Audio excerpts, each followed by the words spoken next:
¿Cómo están? Mi nombre es Daniela Catalina Carpio de la Toba y tengo el honor de que me acompañe el licenciado Francisco Javier Domínguez Niebla. Estamos aquí para hablar del nuevo sistema de justicia penal, un tema un tanto controvertido ante la comunidad en virtud de las implementaciones que se han venido dando. Hablamos de un nuevo sistema de justicia penal, el cual realmente ya no es tan nuevo. En Ensenada su primera audiencia fue el 11 de marzo de 2016. Estamos hablando que este sistema tiene ya 4 años. Es interesante lo que comentas, maestro, de que ya no es tan nuevo, a pesar de que aquí en la ciudad de Ensenada ya se implementó hace 4 años, todavía no hay abogados, ¿sí?, que se atrevan a litigar, a ejercer el área penal. Hay todavía un desconocimiento, ¿sí?, sobre lo que implica este nuevo sistema de justicia penal. Sí, así es. Lamentablemente para la comunidad jurídica no ha habido el adentramiento de parte de los profesionistas en el área. Estamos hablando que casi el 80% de los asuntos los lleva Defensoría Pública. Los abogados no se han adentrado al estudio de las nuevas formas. Es lamentable ver de repente abogados prestigiados en la comunidad que tienen amplia experiencia en otras áreas ser sacados literalmente de la audiencia por parte del juez en virtud del derecho constitucional que tiene el imputado de tener una adecuada defensa. Así es, sí comparto su opinión de que es vergonzoso, como usted lo comenta, ese 80% lo lleva Defensoría Pública y el otro 20% pues ahora sí que se reparte entre 5 o 6 abogados, ¿sí?, en verdad que manejan la materia, que la litigan y que pueden en verdad realizar una defensa técnica como particulares. Y bueno, ¿qué le parece si vamos hablando un poquito sobre este nuevo sistema de justicia penal? Sí, muy bien. El nuevo sistema parte del artículo 20 constitucional. Sí, podemos poner ahí una diapositiva, por favor. Estamos hablando de que el artículo 20 nos da unas pautas las cuales se deben de seguir. El juicio en el nuevo sistema tiene que ser oral y acusatorio. ¿Qué quiere decir oral y acusatorio? Que siempre se va a estar dialogando entre las partes que intervienen en el proceso, que son la víctima o el imputado. La víctima, el imputado, el defensor, el Ministerio Público o Fiscalía, el juez y los elementos de seguridad que hayan intervenido. Así es, y además se va a regir por los principios de publicidad, contradicción, concentración, continuidad e inmediación, que este principio de publicidad, aunque ya existía en el anterior sistema, en este nuevo, se puede decir, ya el público puede pasar, puede ir a ver una audiencia, enterarse qué es lo que está pasando, la sociedad, cómo es que se llevan los jueces, cómo es la interacción de las partes, jueces, ministerios públicos, defensor, imputado, la víctima, y claro, va a haber ciertas restricciones a este principio de publicidad. Siempre cuando se va a llevar una audiencia, el mismo juez le pregunta a su auxiliar si existen elementos de la prensa para obviamente hacerle exhortarlos, ¿sí? Exhortarlos como el hecho de a la persona imputada, si se da cuenta uno, hay una línea negra que le ponen cuando sale en los periódicos o en la televisión, se tiene que proteger su identidad pues como parte al principio de presunción de inocencia. Efectivamente, aquí en lo que es Universidad de Ensenada invitamos a los alumnos a que a través de la página del Poder Judicial vean qué audiencias hay en ese día y se les invita a que acudan a las audiencias para efectos de que vean en la vida real cómo se desarrollan las mismas. Se aprende en el aula, pero se aprende también en la práctica diaria, y el hecho de ir a una audiencia de formulación de imputación, de vinculación, de medidas cautelares, eso nutre al alumno en cuanto a su formación profesional. Claro, porque no solo al alumno, en la sociedad en general, pues a lo mejor se imaginaban cómo eran los juicios al estilo Estados Unidos, como vemos en las películas, pero ya cuando llegan a la realidad, pues se topan de que en sí no hay un jurado como podrían verlo en las películas, y les sirve mucho para en futura práctica o ya cuando vayan a ejercer la profesión. Así es. En cuanto al segundo principio, el principio de contradicción, estamos hablando de una contradicción en virtud de que cada una de las partes va a exponer sus argumentos. El imputado va a exponer sus argumentos, la fiscalía, representando al ofendido o a la víctima, va a exponer sus argumentos, cada uno los va a vertir y pues el juez determinará en su caso qué es lo que procede. Sí, y pues ahora sí que es un derecho constitucional poder debatir entre las partes, ¿no? Y pues argumentar y ya decida el juez en cuanto a ese principio de contradicción. Por lo que hace al principio de contradicción, el tercer principio que mencionamos, el de concentración, pues ahora sí que se trata de llevar ya en un mismo día varias audiencias, ¿sí? Como lo puede ser formulación de imputación, vinculación,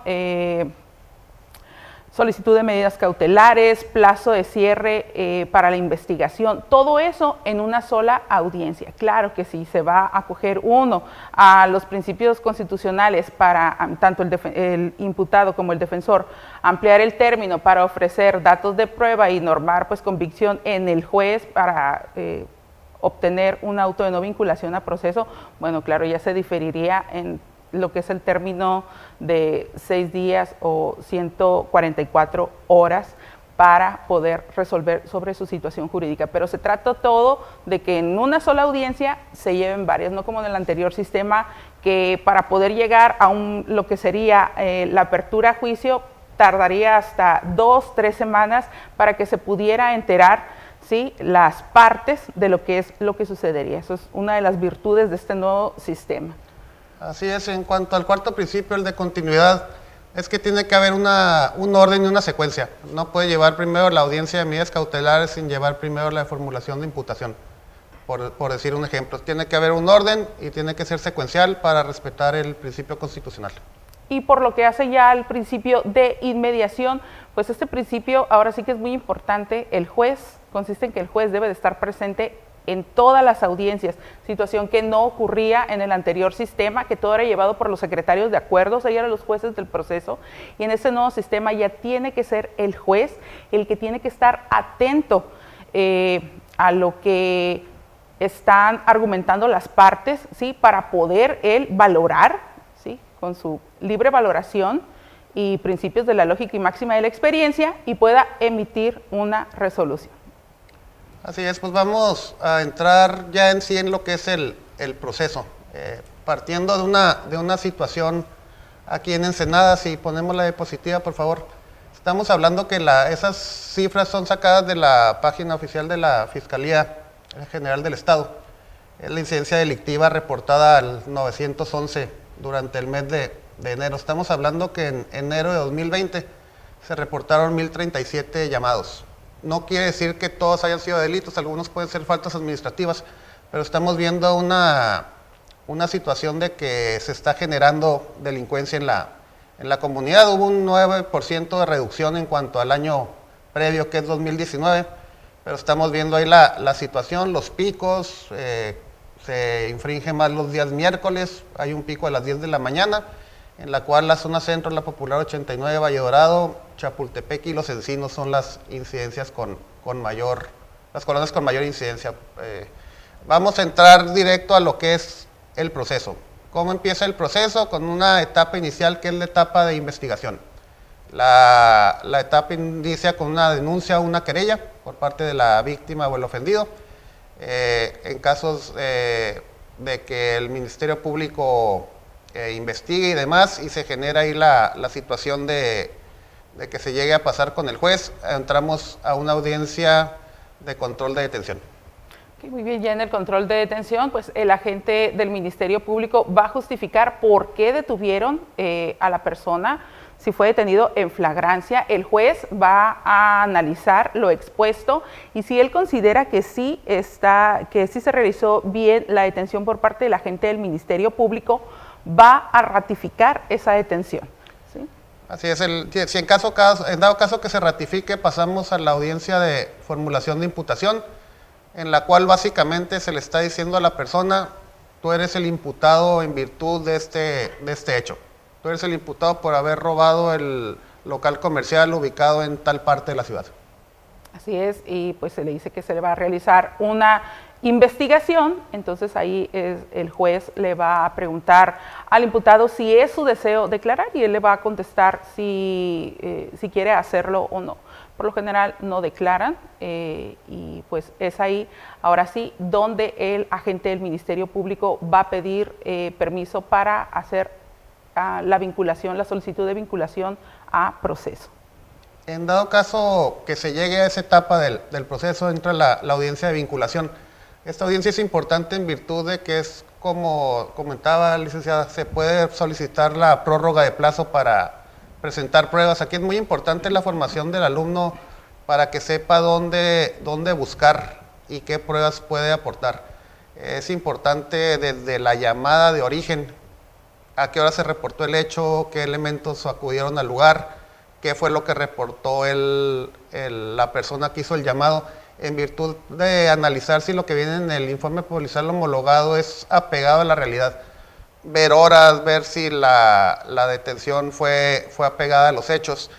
Aquí como práctica tenemos en la Universidad de Ensenada llevar a los alumnos al Centro de Control, Comando, Comunicación y Cómputo, que es el C4, para que ellos mismos vean de propia mano cómo es que se recibe un llamado de emergencias, cómo están los radiooperadores de Policía Municipal, Policía Ministerial, Bomberos, Cruz Roja, Secretaría de Defensa Nacional, Secretaría de Marina, atendiendo de viva voz y viendo las cámaras de videovigilancia, que son elementos que les pueden ayudar para una adecuada defensa.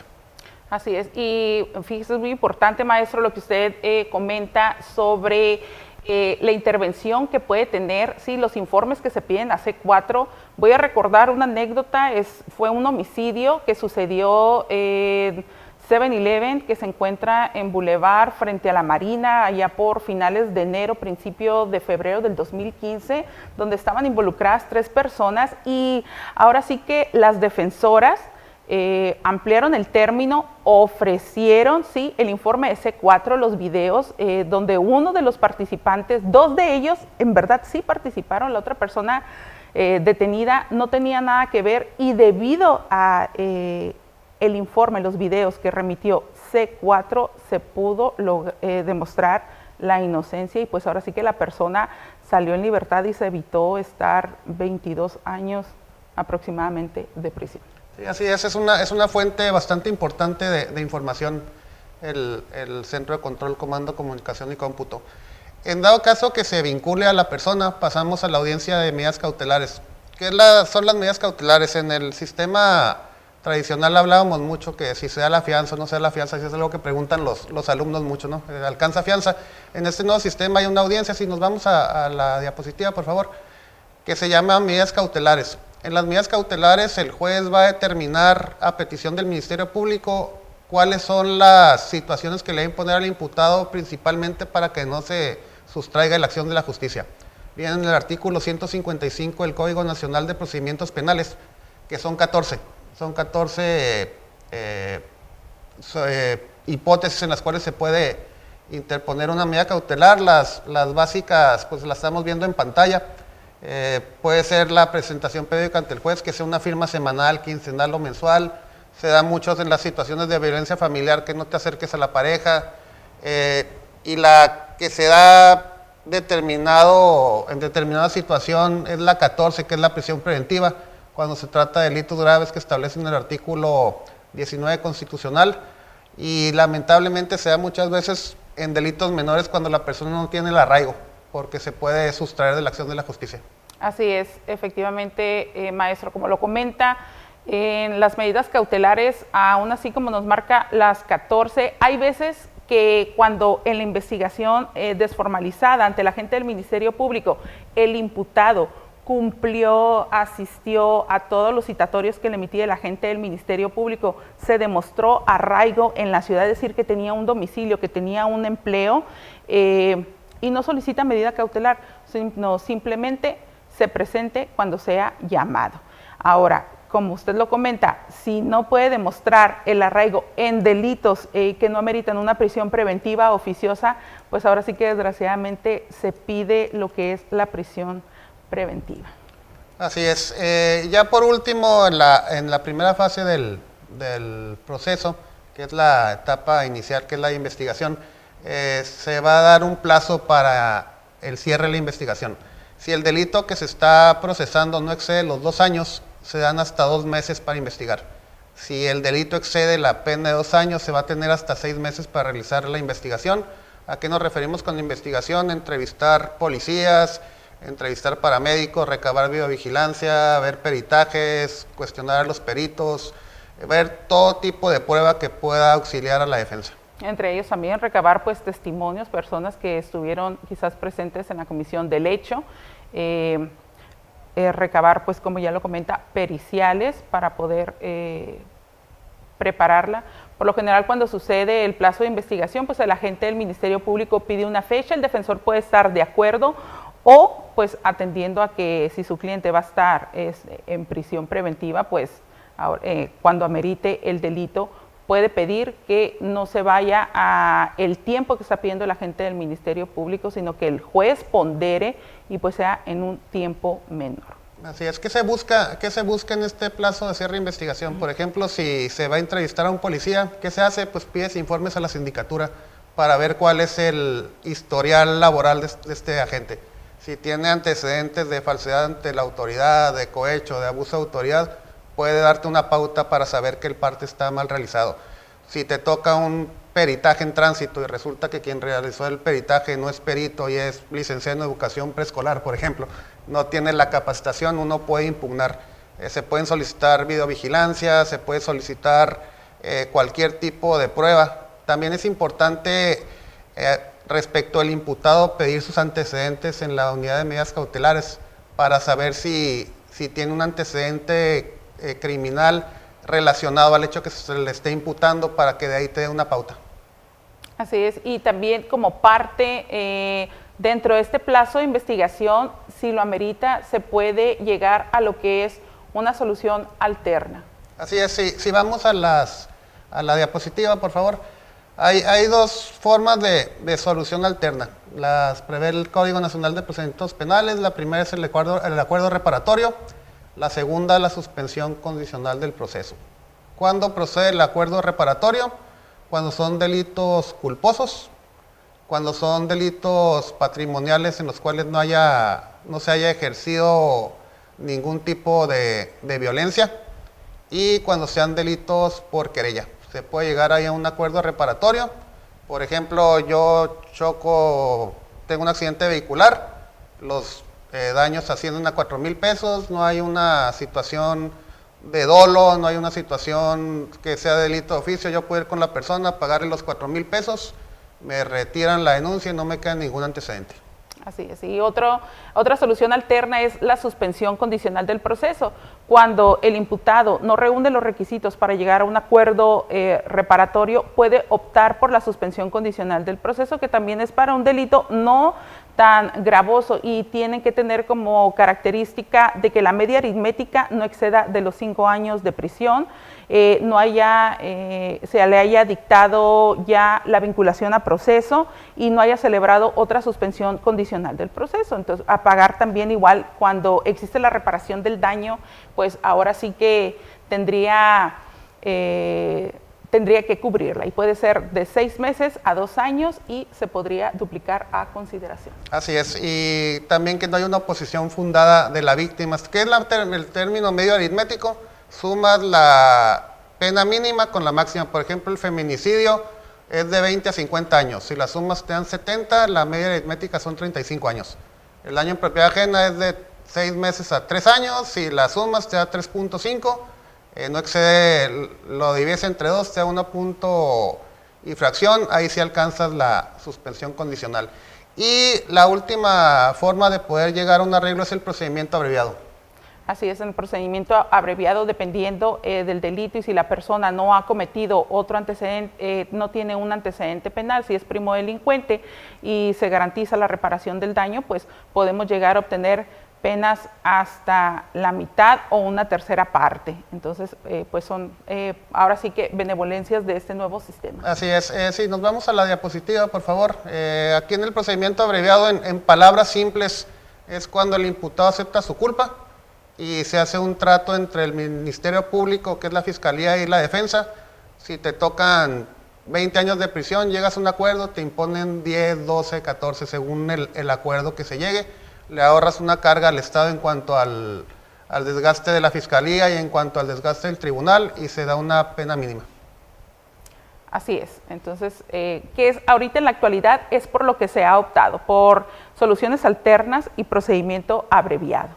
Sí, exactamente. De hecho, el grueso de los asuntos se arreglan en estas fases. Estamos hablando que en 4 años que se tienen del nuevo sistema, estamos hablando que no hemos llegado ni a los 5 juicios orales. Se tienen conocimiento de 3 juicios nada más en estos 4 años. Así es, y es en cuanto a fuero común y en cuanto a fuero federal, pues tuve el honor ahora sí que de haber llevado un juicio de los 3 que se han llevado en la actualidad, y pues todo el mundo opta por una solución alterna, y excepto los casos para un juicio oral. Así es, pues básicamente es el tema principal en cuanto al desarrollo del proceso en el nuevo sistema de justicia penal. Esperemos les haya sido claro y sea de su agrado, y pues aquí están las instalaciones de Universidad de Ensenada para aclararles sus dudas. Me siento ahora sí que como abogada, los alumnos que están saliendo de Universidad de Ensenada están preparados para litigar en la materia penal. Muchas gracias. Gracias.